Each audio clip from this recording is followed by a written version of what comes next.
Congratulations, you got the job. And now, standing here at midnight, you are realizing the crushing truth. The midnight robes are just itchy wool that smells like wet dog. The staff of thunder is a heavy wooden stick that gives you splinters. And the only thing you are battling right now is a fungal infection in your left boot because the ancient protective wards don't include a heating system. If only your mother knew. She thinks you are a hero. She thinks you spend your nights wrestling demons. If she saw you now, huddled in a damp corner trying to light a cheap pipe with a match that won't strike, she might ask why you didn't just become a baker. You are a junior turnkey at the Crag. The Crag is the highest security prison in the magical world. It sits on a jagged rock in the middle of the Iron Ocean, miles from the nearest coast. It is said to be inescapable. It is said to be a fortress of solitude and terror. But to you? To you, it is just a workplace with terrible ventilation and a commute that would make a saint curse. Tonight is Tuesday. Tuesday is the worst night. On Monday, you still have a little bit of optimism left from the weekend. By Wednesday, you are numb to the suffering. But Tuesday is when the reality sets in that you have 4 more nights of this before you can sleep in your own bed. You are standing on the dock at the edge of the mainland. It is 11:45 p.m. The sky is a heavy, bruised purple, choking out the stars. The wind is coming off the ocean, and it is not a fresh, salty breeze. It is a wet, freezing slap to the face. It smells of dead seaweed, brine, and the exhaust fumes of the ferry's coal engine. You pull your cloak tighter around your neck. The issue cloak is supposed to be waterproof. The quartermaster promised you it was enchanted to repel rain. That was a lie. The only thing this cloak repels is dignity. The dampness has already soaked through the heavy wool, past your linen shirt, and is currently settling into your bones. It is a deep, aching cold that makes your joints feel like they are made of rusty hinges. You look down at your boots. Standard issue guard boots, size 10. They are heavy, unreasonably heavy. They have iron plates in the soles, supposedly to keep you grounded if a wind wizard tries to blow you away. In reality, they just make every step feel like you are dragging a sack of potatoes with your feet. Your left toe is throbbing. You have a chilblain forming there, a red, itchy, burning sore caused by the damp cold. You wiggle your toe. It hurts. This is your life. You are a hero of the realm, and your toe itches. A foghorn blasts in the distance. It is a low, mournful sound, like a dying whale.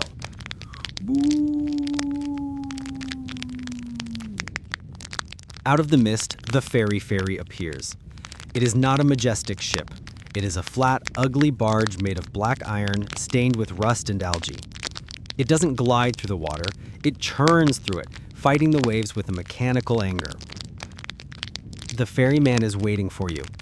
His name is Gorm. He might be part troll, or maybe he just had a really hard life. He is 7 feet tall, wider than a door frame, and has skin that looks like cured leather. He doesn't speak. He never speaks. You nod to him as you step onto the slippery, wet deck of the barge. "Evening, Gorm," you say. Gorm grunts. It sounds like 2 stones grinding together. That is the extent of your social interaction for the night. You move to the only sheltered spot on the deck, a small overhang near the wheelhouse. It smells strongly of burning coal and old fish. You lean against the cold metal railing and look out at the ocean. The engine shudders to life. The barge lurches forward. Thump, splash, thump, splash. The rhythm of the boat is heavy and hypnotic. You stare at the black water churning below. The Iron Ocean is not like other oceans. The water is thick, dark, and freezing. If you fell in, you wouldn't drown. You would freeze solid in about 3 minutes. The waves are choppy tonight. The spray kicks up over the railing, misting your face with icy droplets. You taste the salt on your lips. Ahead of you, the Crag looms out of the fog. It is a massive spire of black rock, jutting straight up out of the sea like a broken finger. The prison is built into the rock itself, carved by ancient magic that has long since faded. Tiny windows, no bigger than arrow slits, glow with a sickly yellow light. Those are the cells, hundreds of them, honeycombed into the stone. From here, it looks terrifying. It looks like the lair of a dark lord. But you know the truth. You know that inside those terrifying walls, the heating system is broken on levels 3 through 5. You know that the terrifying gargoyles on the roof are actually just homes for seagulls, and they are covered in white bird droppings. You know that the magical barrier that surrounds the island buzzes with a low-frequency hum that gives you a headache if you stand too close to it.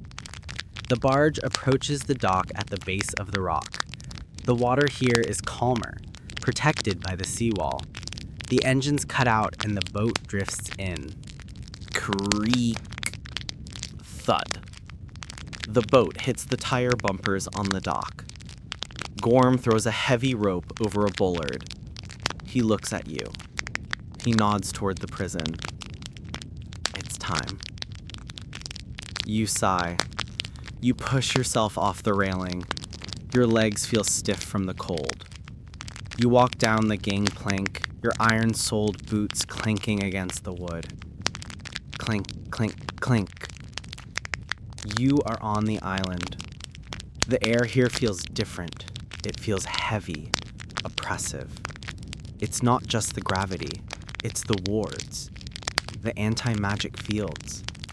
They press down on you like a heavy wool blanket. You can feel the static electricity raising the hair on your arms. You walk toward the massive gate. It is made of solid oak, reinforced with bands of meteoric iron. There is a small door cut into the larger gate. You knock.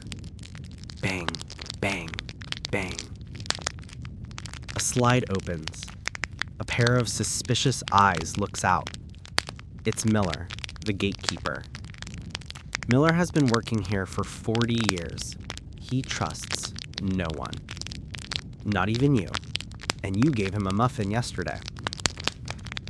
Identify, Miller croaks. Junior Turnkey, badge number 492, you recite automatically. Shift C, Night Watch. Password. You sigh again. The password changes every week, and it's always something ridiculous chosen by the High Wizard. Glorious purpose, you say flatly. Miller grunts. The slide slams shut. You hear the sound of heavy chains being drawn back. Rattle, clink, clink. Then the grinding of a massive gear. The small door opens. You step inside. You are now inside the outer perimeter. You walk across the courtyard. It is paving stones, wet with rain. High above you, the watchtowers pierce the sky. You can see the silhouettes of the archers up there, huddled against the wind. You don't envy them. At least you get to be inside. You enter the guardhouse. The warmth hits you first. It's not a dry, cozy heat. It's a humid, stuffy heat generated by a massive coal furnace in the basement. It smells of damp wool, pipe tobacco, and floor wax. You head straight for the locker room. This is the transition zone, the place where you stop being a person and start being a uniform. The locker room is a long, narrow hall lined with battered metal lockers. It is quiet, save for the sound of a few other guards getting changed. No one talks much before the shift. Everyone is just trying to wake up or drinking mugs of thick black coffee that tastes like battery acid. You find your locker, number 114. It has a dent in the door that looks like a fist. You open it with the screech of rusty hinges. Inside hangs your gear. You take off your wet cloak and hang it on the hook. It drips onto the metal floor. Drip, drip, drip. Now, The ritual begins. First, the belt. You pick up your duty belt. It is heavy leather, thick and stiff. Attached to it are your tools. There is the baton, a rod of enchanted hickory wood. There are the manacles, cold iron, heavy and etched with binding runes. And then, the keys. The keys are the worst part. It is a massive iron ring holding about 30 keys. These aren't small modern keys. These are dungeon keys. Each one is 6 inches long, made of cast iron. The ring weighs about 5 pounds. When you clip it to your belt, it drags your pants down on one side. You have to cinch the belt tight, digging into your waist just to keep it level. You put the belt on. You feel the weight settle on your hips. You are immediately heavier, slower. You take a few steps. Jingle, jangle, clunk. The keys hit your thigh with every step. By 4 a.m., you will have a bruise there. You always do. Next, the lantern. You grab your issue lantern from the shelf. It's a Everflame model, which means it runs on a magical core instead of oil. In theory, it provides a clean, white light. In reality, the core is old and dying. When you click the switch, it flickers to life with a sickly yellow-orange glow. It hums, a low, buzzing vibration that you can feel in your hand. Zzz. You give it a shake. It flickers, but stays on. Good enough. You sit down on the wooden bench to adjust your boots. You unlace them slightly to give your chilblain some room to breathe, then lace them back up tight. You double knot the laces. You don't want to trip in the dark. You look around the room. There is Jenkins, an old guard with a gray mustache, polishing his breastplate. He looks tired. There is Sarah, a new recruit, nervously checking her rulebook. She still thinks this job is exciting. She'll learn. You stand up. You catch your reflection in a polished shield hanging on the wall. You look pale. The yellow light of the lantern casts deep shadows under your eyes. You look like a ghost. All right, you whisper to yourself. Let's get this over with. You shuffle into the briefing room. It's a small, classroom-like space with rows of wooden chairs. About 20 guards are gathering there for the night watch. At the front of the room stands Warden Horgus. Horgus is a man who looks like he was carved out of a potato and left in the sun to dry. He is bald, lumpy, and brown. He has no neck. His head just sort of merges into his shoulders. He is holding a clipboard. You take a seat in the back row. You try to find a comfortable position, but the keys are digging into your side. Horgus clears his throat. It sounds like a shovel hitting gravel. All right, listen up, Horgus says. His voice is a monotone drone. It has no highs, no lows, just a flat, endless plateau of boredom. Shift report for Tuesday the 14th. Perimeter checks are green. The magical barrier is operating at 94% efficiency. Maintenance has been notified about the leak in Sector 4. They say they will get to it next week. So avoid the puddle in Sector 4 unless you want wet socks. He flips a page on his clipboard. Snap. Prisoner updates. The pyromancer in cell 304 has been complaining about the temperature again. He says it's too cold. I remind you that he is in prison for burning down a village. Let him freeze. Do not give him extra blankets. If he asks for a light for his pipe, do not give it to him. Obviously. A few guards chuckle softly. It's a tired chuckle. The goblin in cell 112 has been trying to barter with the guards again. He is offering invisible gold in exchange for extra pudding. Do not fall for it. There is no invisible gold, and we are low on pudding. You find yourself staring at a crack in the ceiling. It looks like a map of a river. You trace the line with your eyes. You wonder if the river leads to the ocean. You wonder what it would be like to be on a boat, sailing somewhere warm, somewhere with palm trees and coconuts. Finally, Horgus says, bringing you back to reality. We have a report of a loose stone in the east wall of Block C. Keep an eye on it. We don't want the masonry falling on anyone's head. Too much paperwork. He drops the clipboard on the desk. Assignments, he barks. Jenkins, you take the gate. Sarah, you take the tower. You, he points a thick finger at you take Block C, the serpent block. Ground level. You nod. Block C, the serpent block. It's called that not because there are snakes, but because the hallway winds back and forth like a coil. It is the oldest part of the prison, the dampest part, the quietest part. Right, Horgus says. Grab your gear, stay awake, don't let the Dementors kiss you. Dismissed. The scraping of chairs, the shuffling of boots. You stand up. You clip your lantern to your belt. It swings heavily. Clunk. You walk out of the warm briefing room and into the corridor that leads to the cell blocks. The air temperature drops 10 degrees instantly. The stone walls here are rough-hewn black granite. They seem to suck the light out of the air. You are walking into the belly of the beast. The silence wraps around you. It is a heavy, thick silence, broken only by the distant dripping of water and the jingle of your keys. Jingle, clomp, jingle, clomp. You are on duty. The night stretches out before you like a dark, endless road. You leave the briefing room and step into the main artery of the prison. The transition is immediate and unpleasant. The briefing room smelled of stale coffee and boredom.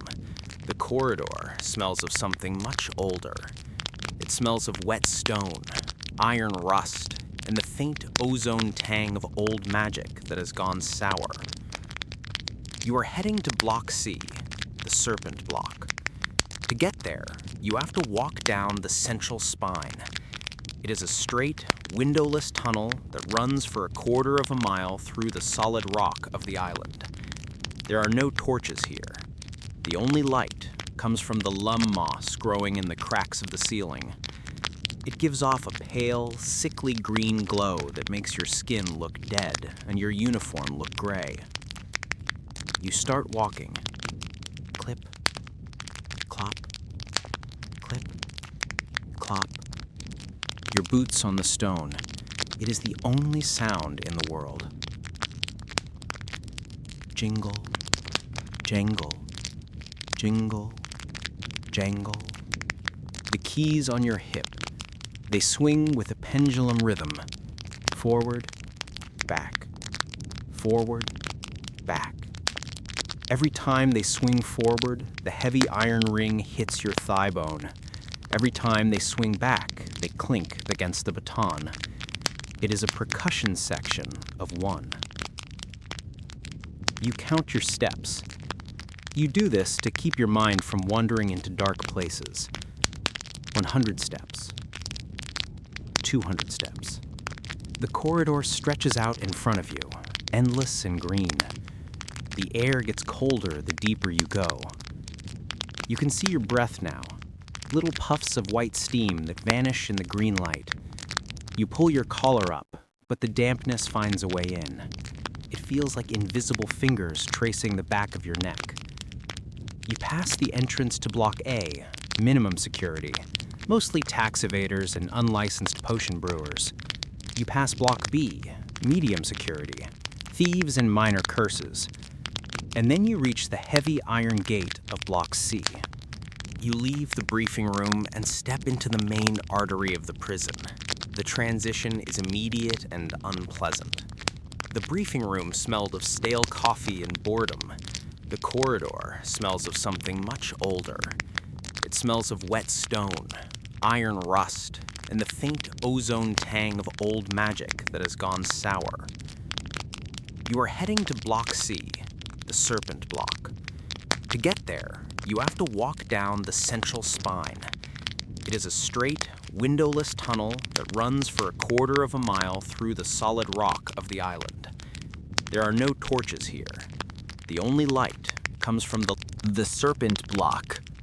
This is where they keep the problem cases, not the Dark Lords.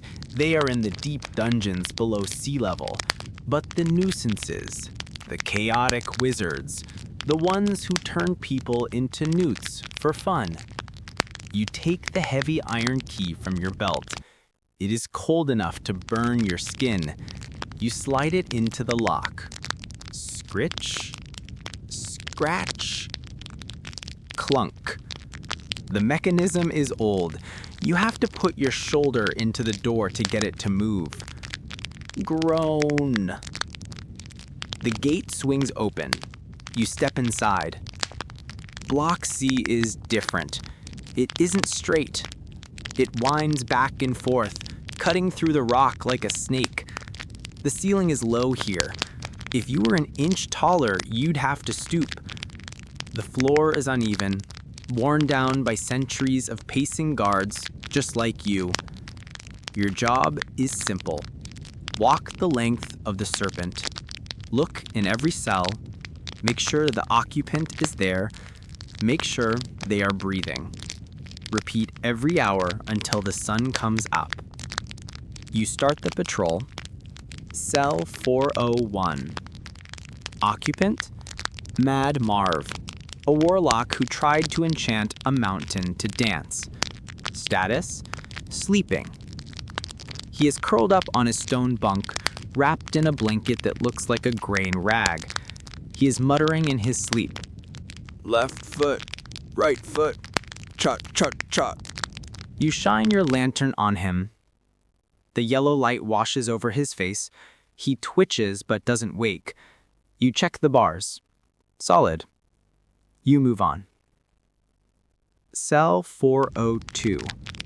Occupant, Grognak the Civilized, a troll who wears a monocle, currently on the shelf. Status, snoring. The sound is incredible. It isn't just a noise. It is a physical force. Every time he exhales, the air pressure in the corridor changes. Ooh, and shook. Shoop. The iron bars of his cell actually vibrate. You can feel the rattle in your teeth. You don't linger here. Trolls smell like wet dog and old cheese, even when they are civilized. Cell 403. Occupant, empty. Status, maintenance. There is a bucket in the middle of the floor catching a drip from the ceiling. Plip, plop, plip, plop. This is the leak Horgus mentioned. It has been leaking since you started working here 3 years ago. You shine your light on the water. It is black and oily. You wonder if it's actually water or if the mountain is bleeding. You decide not to think about it. You walk deeper into the coil. The air gets heavier. Clip, clop, clip, clop. Your feet are starting to hurt. The iron plates in your boots are unforgiving. Your chilblain is throbbing in time with your heart. Throb, throb, throb. You reach the midpoint of the block. Here, the prison employs specialist guards. Floating in the corner near the ceiling is a Dementor, or as the HR department calls them, a spectral security unit. It looks like a ragged black cloak suspended in water. It hovers there, listless and bored.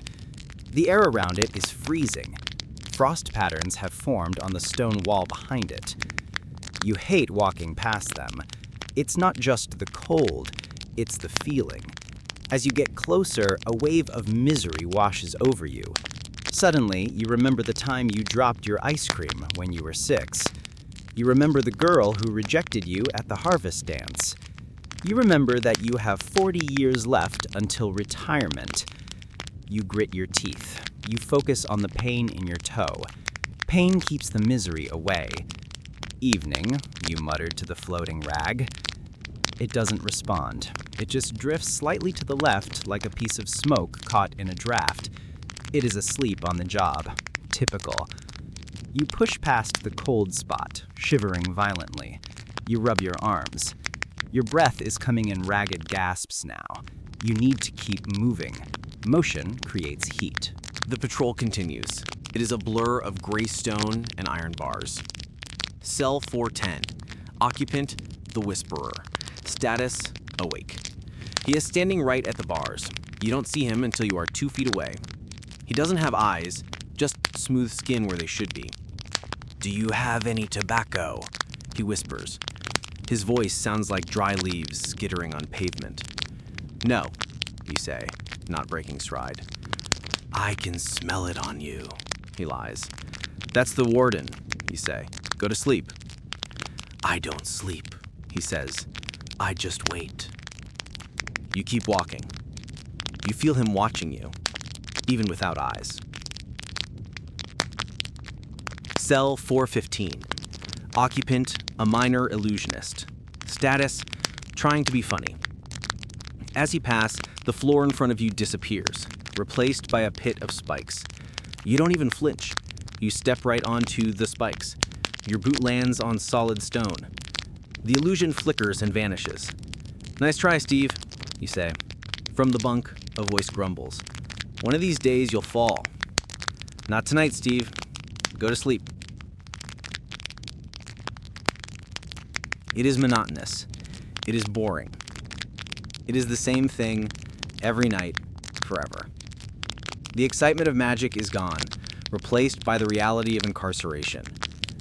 These aren't powerful sorcerers anymore. They're just men and women in cages, bored out of their minds, trying to entertain themselves by annoying you. You reach the end of the first loop. You check your pocket watch. 1:15 a.m. You have been on shift for barely an hour. It feels like a week. You wind the watch. Crick, crick, crick. The sound is loud in the silence. You turn the corner into the high-risk section of Block C, cells 500 to 520. This area is quieter. The prisoners here are serving life sentences. They have given up on screaming or playing tricks. They just exist. The silence here is heavy, like a physical weight pressing on your shoulders. Clip, clop, clip, clop. You check cell 501, sleeping. Cell 502, sleeping. Cell 505, sleeping. You are in a rhythm now. Look, verify, step. Look, verify, step. Your mind goes blank. You are a machine. You are a walking camera. And then you reach cell 512. Cell 512 belongs to prisoner Vance. Vance is a thief. Not a grand thief, but a persistent one. He was locked up for stealing the royal scepter, melting it down, and turning it into a set of very nice dessert spoons. He has been in the Crag for 5 years. He is a model prisoner. Quiet, polite, keeps his cell clean. You shine your lantern into cell 512. The cell is small, 6 feet by 8 feet. A stone bunk, a toilet bucket, a small table. Vance is in bed. You can see the shape of his body under the coarse gray blanket. He is turned away from the door, facing the wall. You can see the back of his head resting on the pillow. His dark hair is messy. Sleeping, you whisper to yourself. You take a step to move on. Clip. You stop. Your foot hovers in the air. You don't put it down. Why did you stop? You frown. You look back at the cell. The lantern beam cuts through the darkness. Vance is sleeping. He is right there. But something is wrong. It isn't a magical sense. It isn't a premonition. It is something purely biological. Your brain has noticed a pattern break, even if you haven't consciously realized it yet. You stare at the figure in the bed. He is too still. Even when people sleep, they move, they breathe, Their shoulders rise and fall.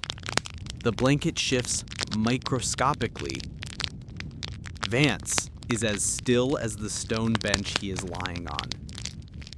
You feel a cold prickle on the back of your neck, not the damp cold of the prison, but the sharp electric cold of adrenaline. It wakes you up instantly. The fatigue vanishes. You step closer to the bars. You press your face against the cold iron. "Vance," you say. Your voice echoes in the quiet block. No movement. "Vance, wake up! Roll call." Nothing. Maybe he's dead. It happens. The cold gets to them, or their hearts just stop from the despair. You pull your baton from your belt. It's made of enchanted hickory. It's long enough to reach the bunk through the bars. You slide the baton through the gap. You poke the lump under the blanket. Thud. It feels wrong. It doesn't feel like poking a person. It feels like poking a bag of wet sand. "Vance," you bark. Louder this time. You jab the baton harder. You aim for the shoulder. The figure doesn't groan. It doesn't roll over. Instead, the entire upper torso slides 3 inches to the left. Just slides, like a rigid board. Your heart hammers against your ribs. Thump, thump, thump. You fumble for your keys. The heavy iron ring feels slippery in your clammy hands. You find the key for cell 512. It has a piece of blue tape on it. You jam it into the lock. Jingle. Clatter. Curse. You turn the key. The lock fights you. It hasn't been opened in weeks. You use both hands. Crack. The bolt slides back. The sound is like a gunshot in the silence. You pull the heavy door open. It screeches on its hinges. Screech! You step into the cell. The air in here smells different. It doesn't smell like unwashed prisoner. It smells chemical, like floor wax and shoe polish. You raise your lantern. You reach out with your left hand. You grab the edge of the gray blanket. You pull it back. It takes your brain a full second to process what you are seeing. There is no Vance. There is no body. Lying on the pillow is a head. But it isn't a human head. It is a lump of gray clay, the kind used in the prison art therapy classes to make ashtrays. It has been molded, roughly, into the shape of a skull. The skin is painted. It's a mix of crushed brick dusts for the pinkish hue and boot polish. In the dim light of the corridor, it looked perfect. Up close, it looks like a nightmare puppet. And the hair? It is a spoon, a standard issue dull metal spoon from the cafeteria. The handle has been wrapped in cloth to make a grip. The bowl of the spoon has been filed down, sharpened against the stone floor until it is basically a chisel. You look at the spoon. You look at the hole. The wall is 2 feet of solid granite. You try to do the math in your head. How many scrapes of a spoon does it take to remove 2 feet of granite? 1 million? 10 million? The sheer boredom of it hits you. The patience. Vance sat here every night for years, scraping away dust, putting the dust in his pockets, flushing it down the toilet. Scrape, scrape, scrape. While you were walking past, listening to your own boots, he was scraping. You feel a strange mixture of emotions. Anger, yes. Fear, definitely. The warden is going to scream at you. But mostly, you feel exhausted. Just looking at the hole makes you tired. You lean your head into the hole. "Vance?" you call out. Your voice echoes. "Vance! Ants! Ants!" There is no answer, just the sound of wind. The tunnel leads out toward the ventilation shafts, and from there to the roof, and from the roof to the ocean. You pull your head back. You look at the dummy on the bed. The clay face seems to be smiling at you. A crooked, shoe-polished smile. You clip your lantern back to your belt. You grab your baton. You have to go after him. You don't want to. It's raining outside. It's dangerous. You aren't paid enough for this. But you have to. You step out of the cell. You look down the long green corridor. Alert! Code Gray. Cell 512. We have a runner. The radio stone crackles. Say again, Junior? We have a runner. I sigh. Get the searchlights. I'm going to the roof. You start to run. Not a heroic sprint. A heavy, clanking jog. Your keys bounce against your leg. Clunk. Ow. Clunk. Ow. The night shift just got a lot longer. You leave Block C and head for the maintenance stairs. These aren't the nice stairs. These are the service stairs. A spiral staircase of rusting iron that winds up through the guts of the prison tower. It is narrow. Your shoulders brush against the cold brickwork on either side. Clang, clang, clang. Your boots ring out on the metal steps. You are climbing fast, but your legs are burning.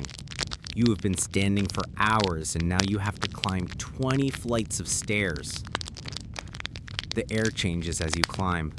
In the cell block, it was damp and stagnant. Here, it is windy. The wind is whistling down the shaft from the roof access above. It howls like a trapped wolf. Woo! You pass level 4, the kitchens. You smell old cabbage. You pass level 5, the infirmary. You smell antiseptic and sickness. You keep climbing. You are out of breath. Your chest heaves. The air is thin and cold. You are sweating under your heavy wool uniform, but the sweat is turning cold on your skin. It is a clammy, gross feeling. You reach the top. Level 10, the roof access. There is a heavy steel door. It is painted red, but the paint is peeling. There is a sign, authorized personnel only. Beware of gargoyles. The door is slightly ajar. The lock has been picked.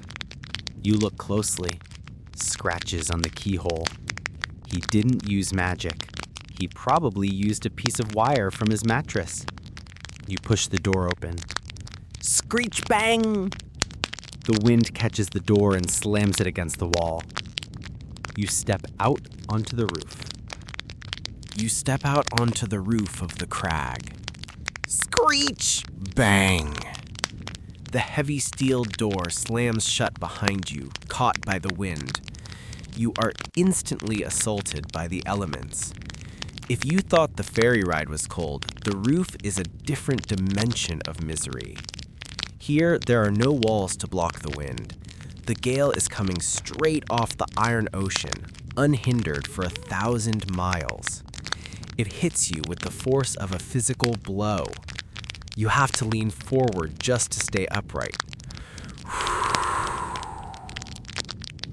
The sound is deafening. It isn't just wind. It is the screaming of the air as it tears itself apart against the sharp spires of the prison. You pull your cloak tight. It flops violently around your legs, cracking like a whip. Snap, snap, snap. You hold onto your hat with one hand and your lantern with the other. You are standing on the highest point of the prison. The roof is a flat expanse of black slate, slick with rain and moss. It is surrounded by a low parapet wall. Beyond that wall is nothing but a 300-foot drop into the churning black water. You look around. Your lantern beam cuts a pathetic yellow cone into the storm. It barely illuminates 3 feet in front of you. "Vance!" you yell. The wind tears the word from your mouth and throws it out to sea. You can barely hear yourself. You move toward the edge. You walk slowly, testing every step. The slate is treacherous. One slip and you slide off the edge. If the fall doesn't kill you, the impact with the water will. And if you survive that, the kraken that lives in the bay will probably eat you just out of spite. You reach the parapet. You lean over cautiously. You shine your light down the side of the tower. You see it. About 10 feet down, clinging to the rough stonework, is a gargoyle. It is a stone grotesque shaped like a demon with a beak. It isn't a proper rope. It is a braid of bed sheets, strips of uniform, and is that dental floss? It looks terrifyingly thin. It sways in the wind, banging against the stone wall. You trace the line of the rope down. It goes down, down, down, all the way to the water line. You squint. At the bottom of the cliff, where the waves are smashing against the rocks, you see something bobbing in the foam. It is yellow. Bright, unnatural yellow. You realize what it is. Raincoats.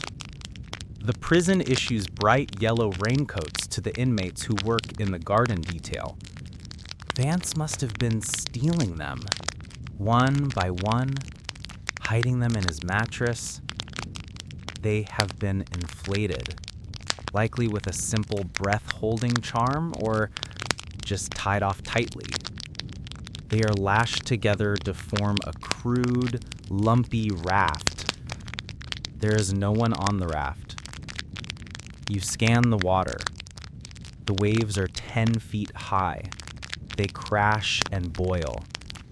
If Vance is out there, he is in a rubber raft made of stolen coats in a freezing storm with a spoon for a paddle.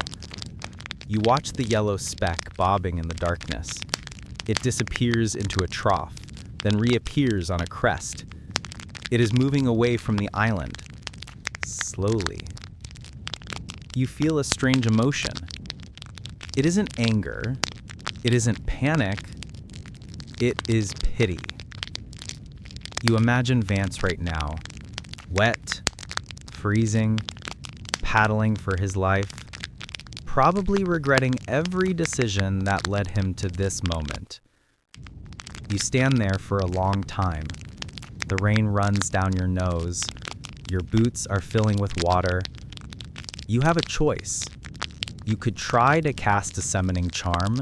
You could try to wake up the aerial patrol. The griffins in the West Tower are notoriously grumpy when woken up. You could try to be a hero. But then you look at your watch. 2:15 a.m. If you call in the aerial patrol, you have to fill out the creature requisition form. That is 4 pages long. If you try to summon him and it fails, you have to fill out a magical mishap report. That is 6 pages long. You look at the raft again. It is barely visible now. A tiny yellow dot in a world of black and gray. Good luck, Vance, you idiot. You turn around, you walk back to the door, you fight the wind every step of the way. You reach the handle. It is freezing cold. You wrestle the door open. Creak! Groan. You step back inside the stairwell. The silence rushes back in. The wind is muffled. You lean against the wall and slide down until you are sitting on the metal step. You take a deep breath. It smells of rust and old cabbage. It smells like safety. The long walk down. Now comes the descent. Walking upstairs is hard on the lungs. Walking downstairs is hard on the knees. Clang, clang, clang. Your boots hit the metal steps with a heavy, flat sound. You're carrying the weight of the night. The adrenaline from the discovery has faded, leaving behind a hollowed-out exhaustion. Your muscles feel like jelly, your eyes feel gritty, like someone threw sand in them. You descend past level 9, the archives. You descend past level 8, the staff quarters. You descend past level 7, the magical artifact storage secure. You were thinking about the paperwork. You are mentally drafting the report in your head. Subject, prisoner 512, Vance. Incident, escape. Method, spoon and raincoat. Status, probably fish food. It seems simple, but you know the bureaucracy of the Crag. Nothing is simple. You reach the ground floor. You walk back through the main corridor. The loom moss is still glowing green. The dripping water is still dripping. Plip, plop, plip, plop. You pass the sleeping Dementor in Block C. It hasn't moved. It is still floating in the corner, a useless rag of misery. You feel a flash of annoyance. You are doing all the work, and the magical nightmare monster gets to nap? You reach the guard station. Warden Horgus is there. He is sitting behind the high desk, eating a pickled egg from a jar. He looks like a toad on a lily pad. He looks up as you enter. He chews slowly. "Well," he says. You take off your helmet. You place it on the desk. Water pools around it. "He's gone, sir," you say. "Roof access." He rappelled down the side using a rope made of dental floss and bed sheets. He has a raft made of raincoats. Horgus stops chewing. He stares at you. "Dental floss?" he asks. "Yes, sir." "Do you know how expensive dental floss is?" Horgus sighs. It is a long, rattling sigh that seems to deflate his entire body. The budget committee is going to have a field day with this. He doesn't ask if Vance is dangerous. He doesn't ask if we should scramble the dragons. He asks about the floss. "What do you want me to do, sir?" you ask. Horgus swallows the egg. He reaches under the desk. He pulls out a stack of paper. It is a thick stack. It lands on the desk with a heavy thud. Incident report, Form 7B, and the loss of government property form for the raincoats, and the structural damage form for the hole in the wall. He pushes the stack toward you. "And don't use the good quill. Use the one on the side desk. The good quill is for audits." You sit down at the side desk. The chair is wooden. One leg is shorter than the others, so it rocks every time you shift your weight. Squeak, clunk, squeak, clunk. You look at the stack of paper. The parchment is yellow and rough. It is the cheap stuff, made from recycled spellbooks. Sometimes, if you look closely, you can still see faint letters from the old spells fading in the background. You pick up the quill. Horgus was right. It is a terrible quill. The feather is molting, and the nib is bent. It looks like it was plucked from a pigeon that lost a fight. You dip it into the inkwell. The ink is black and thick. It has formed a skin on top. You have to poke through the skin to get to the liquid. You start to write. Name of reporting officer. Junior Turnkey. Your name. Badge number 492. Time of incident 0200 hours. Scritch, scratch, scritch. The sound of the quill on the rough paper is loud in the quiet room. It is a dry, rasping sound. Description of event. You write slowly. You have to be precise. If you make a spelling mistake, the form dissolves into ash, and you have to start over. That is the security feature of the forms. It is just another way the prison punishes you. Prisoner Vance 512 created a simulacrum dummy using clay and hair. You pause. You look at the word simulacrum. Is that how you spell it? You don't want the paper to burn. You decide to change it using clay and wig. Scritch, scratch, dip. You dip the quill again. A drop of ink falls onto the desk. You quickly wipe it away with your sleeve. Now your uniform has a black stain. Great. The clock on the wall ticks. Talk, talk, talk, talk. It is a slow, heavy rhythm. The pendulum swings back and forth. It matches the rhythm of the waves outside. It matches the rhythm of your heartbeat. You turn the page, page 2 of 12. Inventory of lost items. 1. Spoon, metal, standard issue. 2. Bed sheet, linen, gray. 3. Raincoats, yellow, rubber, quantity, estimated 6. You pause. 6 raincoats? How did he hide 6 raincoats? You look at Horgus. Horgus is asleep. His chin is resting on his chest. He's making a whistling sound through his nose. You decide to write 5 raincoats. It sounds better. Scritch, scratch. Your hand is cramping. You stretch your fingers. The knuckles crack. You rub your eyes.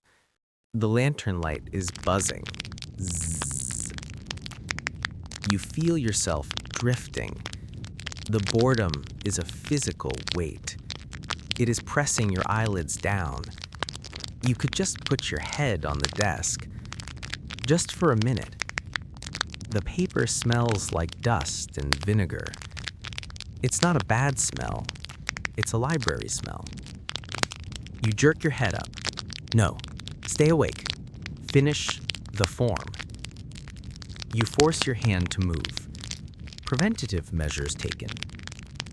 You stare at this question. What preventative measures? You write, check the lock. It was locked. Good enough. You reach the end of the form. You sign your name at the bottom. The signature is messy because your hand is tired. You blow on the ink to dry it. You stack the papers neatly. You stand up. The chair squeaks. Squeak. Clunk. You walk over to Horgus's desk. You place the stack in the inbox tray. It is already overflowing with other forms. Your report on the escape of a dangerous criminal is buried under a request for more toilet paper and a complaint about the cafeteria soup. That is the reality of the wizard prison. The paperwork is the real prison. 95 to 105. The clock out. You look at the clock. 05:55 a.m. 5 minutes to shift change. You walk back to the locker room. It is quiet now. The night shift is done, but the day shift hasn't fully arrived yet. It is the ghost hour. You open your locker. Screech! You take off the belt. Oh, the relief. The moment the weight of the keys leaves your hips, you feel like you could float. You hang the belt on the hook. Clank. You take off the heavy boots. You unlace them slowly. Your fingers are stiff. You pull your feet out. Your socks are damp, but the air feels good on your toes. You wiggle them. The chilblain is still there, but it throbs less now. You put on your civilian shoes. They are soft leather loafers. They feel like slippers compared to the iron boots. You put on your own coat. It is warm. It is dry. It smells like your house, like dried lavender and wood smoke. You walk out of the guardhouse. The door opens and you step into the courtyard. The sun is coming up. It isn't a glorious golden sunrise. This is the Iron Ocean.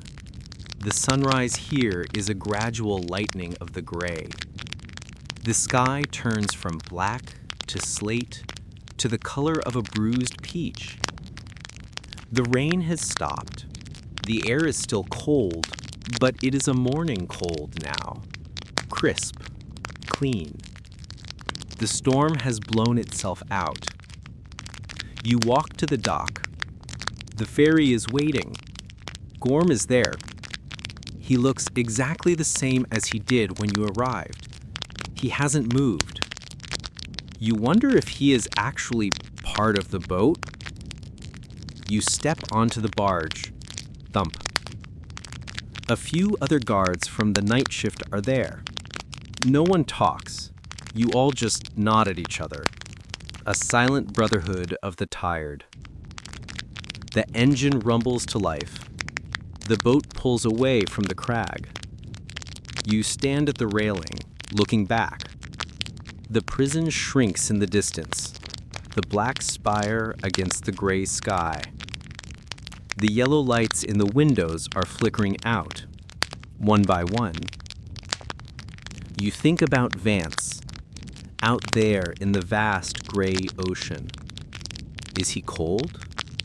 Is he afraid? Or is he free? You realize you don't care. You really, truly don't care.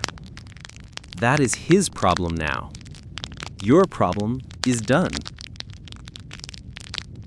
The sleep down. The boat ride back feels faster. The rhythm of the waves is gentle now. Rock, rock, rock. The boat bumps against the mainland dock. You walk off. You walk through the sleeping village. The cobblestones are wet with morning dew. The bakery is just opening. You can smell fresh bread. It is the best smell in the world. Warm yeast and flour. You walk to your small cottage at the edge of town. You unlock your front door. Click. You step inside. It is warm. You left the embers burning in the hearth. The room is glowing with a soft orange light. You lock the door behind you. You slide the bolt home. You are safe. No prisoners. No dementors. No Horgus. You walk to your bedroom. You take off your coat. You take off your shirt. You crawl into bed. The sheets are flannel. They are soft. They are warm. You pull the heavy quilt up to your chin. The weight of the blanket is good. It isn't like the weight of the duty belt. It is a comforting weight. A hug. You close your eyes. You can still hear the ocean in your mind, the distant whoosh of the waves. But it is far away now. You take a deep breath. You exhale. The case is closed. The shift is over. The paperwork is filed. You sink into the mattress. Your muscles relax. Your toes stop itching. Darkness takes you. Not the darkness of the dungeon, but the warm, velvety darkness of sleep. Good night, Turnkey. Good night. You walk through the sleeping village. The cobblestones are wet with morning dew. The bakery is just opening. You can smell fresh bread. It is the best smell in the world. Warm yeast and flour. You walk to your small cottage at the edge of town. You unlock your front door. Click. You step inside. It is warm. You left the embers burning in the hearth. The room is glowing with a soft orange light. You lock the door behind you. You slide the